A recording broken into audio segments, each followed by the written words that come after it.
Hey everybody, as most of you know, I prefer KDE as a desktop environment. I have tried to switch to GNOME. I have used different desktop environments. I just always come back to KDE because that's what I'm comfortable with.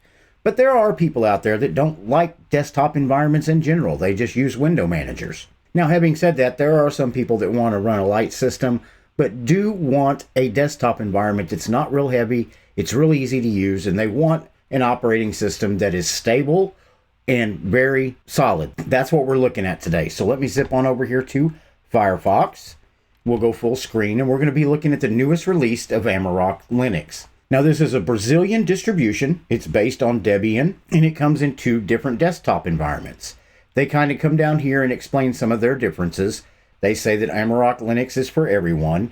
It has no ads, licenses, or fees, and respects user privacy and empowers users with full control over their hardware. They make it easy. It's ease of use. They've got two different desktop environments, which is Mate and LXQt. And then you've got Amarok Linux as a friendly system. They've got plenty of support. If you go up on their forums or go to their blog, they've got 3 different ways to install software on it, which I think is great. A lot of people will always yell and scream and say, there only needs to be one way. If Linux had just one package management system, it would be a lot easier. I do believe there might be a little bit of fragmentation, but most of the distros I use, when I use their package management system, whether it be Arch or Debian or OpenSUSE, I don't have any issues with. If a bunch of choices is what turns you off from Linux, you're probably in the wrong place to begin with. It is a rolling release. It does give you access to over 7,000 games with Steam. And then, of course, you can surf the web, and it's free and easy to use. And its project is hosted on FostHost, which is a not-for-profit hosting provider. And then you do have OnlyOffice that I think gives them a little bit of a sponsorship. And then they kind of break down some news releases down here about new releases and things like that. And then when you come back up top, you got about, blog, download, support.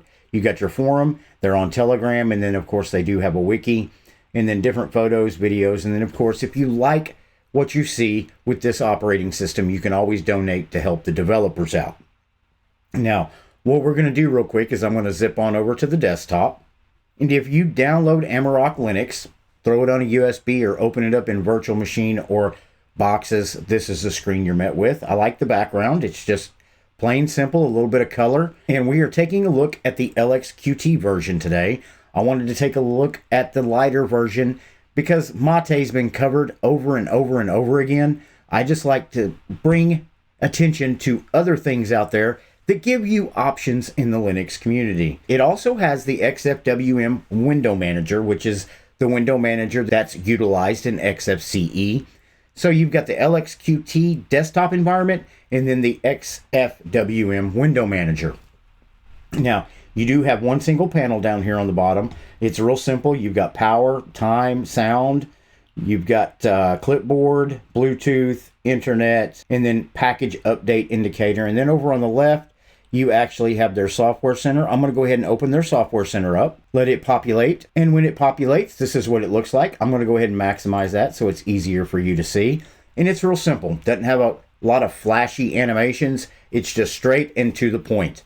Right off the bat, you've got your editor's picks, which is Ventoy, OBS Studio. You've got boxes, font manager, and then down here you got different categories: development, education, games. Let's click on games, just see what, and it brings up your games right there.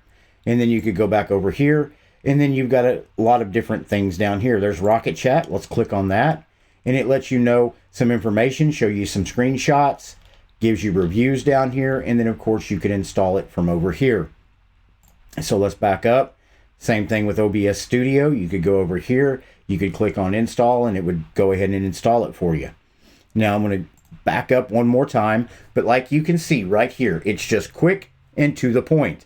Now you do have a repo button up here. It'll show you the repos and you can search for them actually. If there's a specific repo or a Debian repo you're looking for, you can do a search for it here. Once you find it, if you want to add that to Amarok, you just click on it and you've added it.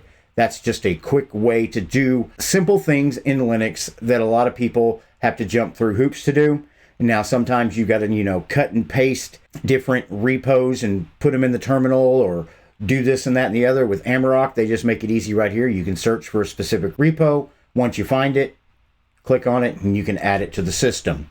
So I'm going to go ahead and back out of this. And I'm going to go ahead and close out of the Amarok Software Center. But I do suggest you definitely take a look at it if you do download this and take it for a test drive. And then, of course, you've got Firefox right here. You've got Featherpad. If you open up Featherpad, it's just a text editor. It's lightweight. It lets you get things done pretty quick. We'll close out of that. And then you do have Terminal. Let's go ahead and open up the Terminal. Let's see if they have HTOP. And they don't. They have top. And right now, at rest with just the Terminal open, you're running about 700 megabytes. Now, that's not as light as some of the other distributions I've been looking at, but it's still relatively good, especially when you can compare it to some of your proprietary operating systems. So we won't even bring those names up. It's not worth the time. But I've only got 2 gigabytes of RAM issued to this machine. It's running rather smoothly. I'm running it in GNOME boxes on a simple i5 with 8 gigabytes of RAM. And it's very snappy and it's very quick. So let's go ahead and close out of that. And then we can go over here to the File Manager. Now this is PCMan File Manager. As you can see, it's got a simple dark with blue look to it. You got your usual suspects over here. You got Home Directory, Desktop Trash, Computer Applications Network, and then of course your regular home folders right here. PCMan is a good file manager. It's not feature rich like something like Dolphin, but it still lets you get your job done. So I'm going to go ahead and close out of this. And that's everything that's pinned to the panel. So let's go ahead and do a right click right here. You can open in Terminal, create new, paste, select all, invert, and create launcher or desktop preferences. So let's go ahead and pick desktop preferences. Right here, you can adjust icon size, spacing, label text, background. If you want to change their background here, it's pretty simple. It's set to zoom the image to fill the entire screen, and then the wallpaper image files are listed right here. Now, if you want to change the wallpaper, all you have to do is click Browse, and it'll bring your wallpapers up right here. And then what you would do is just click on one, and then click Open, and then Apply. And then that way it would set it as your background wallpaper. Looks like a close-up of a log burning or something like that. So let's go ahead and browse again. Let's see if we can find something a little bit more less flammable. And let's apply that. And you get kind of a mountain range in the background with some pine trees down here. I'm going to leave that. I like that. You can also set it up for a slideshow if you want to. You could set up your own wallpapers, put them in a folder, and then click right here to enable it, and then browse to that folder, and it would use that folder as a slideshow. And then advanced. Visible shortcuts, if you don't want them on the desktop, you can uncheck them all and apply, and they all disappear other than install Amarok OS. I do believe I will leave them off. So I'm going to close out of that. Now, what we're going to do is we're going to come down here to the app launcher and click on it. And preferences, I want to go check out some settings information, LXQt settings, configuration center. Let's open that up and let's move this down here and maximize it so it's easier for you to see. And right off the bat, I want to go ahead and look at about Amarok Linux. Let's go ahead and open that up. And it is Amarok 22.09 rolling release. It's using kernel version 5.15.68 Amarok 1 and LXQt as your desktop environment. Like I said, I'm running it on an Intel Core i5, and I've only got it given 2 gigabytes of RAM. Now, if you wanted to, you could come down here and export a system report if you wanted to, but we're not going to do that at this time. I'm just going to close out of this. And then you've got a lot of different settings up here for your LXQt. You've got appearance, brightness, date and time, desktop notifications, keyboard and mouse, monitor settings, alternative configurator, common UI setup, login window, and you do have Synaptic Package Manager as well. Let's go ahead and open that up. And when it opens up, we'll go ahead and close out of this, and I'll go ahead and maximize this so you can see it. And this is more of a type, search, install program. I've covered it before in different distributions I've looked at. You would come up here and click search.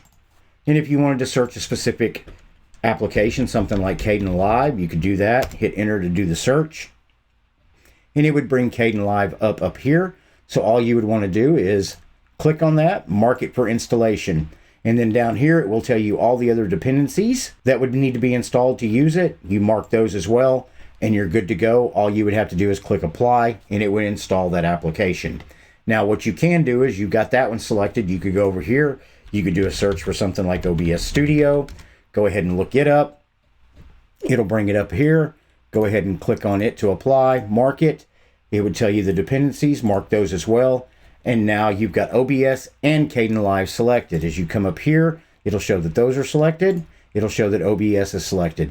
Pick all of your applications out. Do a search, pick them out. Once you have them all selected, just click on apply. It will install them all at once.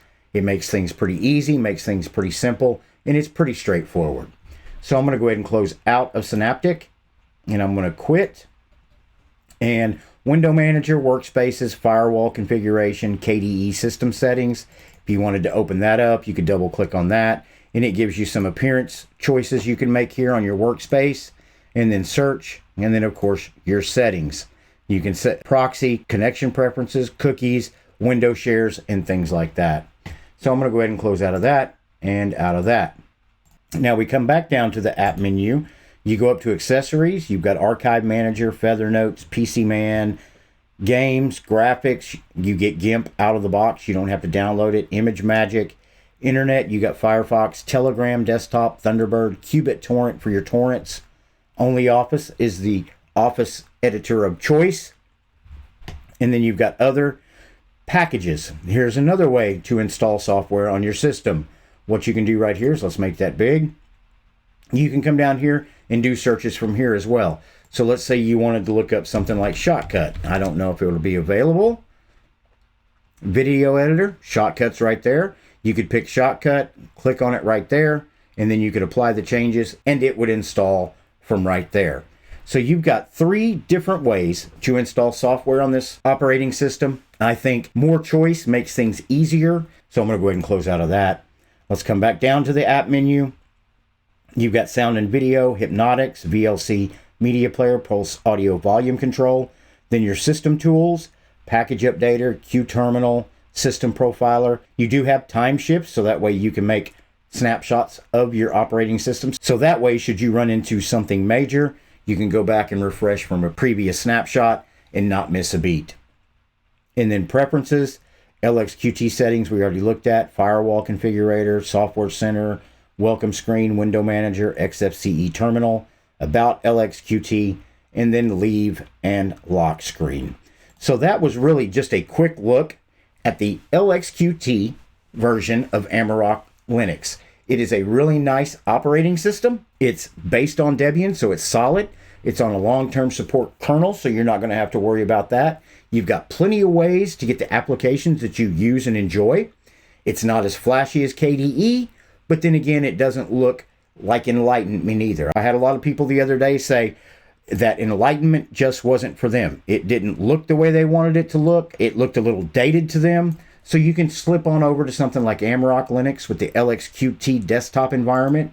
It's lightweight. You'll still be able to get your work done, and it does look beautiful. Tell me what you think. Are you somebody that might download this, throw it on a USB, take it for a test drive, or are you somebody that's already using Amarok Linux? Please let me know about it in the comments below. Please do me a favor before you leave today. Please like, subscribe, or follow my channel. The more likes I get keeps me in YouTube's algorithm, which means the information you just saw in this video, if it was helpful to you, it can be helpful to somebody else. And subscribe. Doesn't cost anything. And if you end up not liking me, you can always unsubscribe. If you like the channel and enjoy the videos that we are producing, we are on 3 separate platforms: YouTube, Utreon, and Odyssey. And you can become members on all 3. On YouTube, it's only 99 cents. On Utreon, it's $2.99. And on Odyssey, it's $4. You can also buy us a cup of coffee, maybe go over to PayPal and throw us a donation, or go to Patreon and become a patron to the channel. All those links will be in the description below. As always, thank you so much for watching my video, and I will see you in the next video.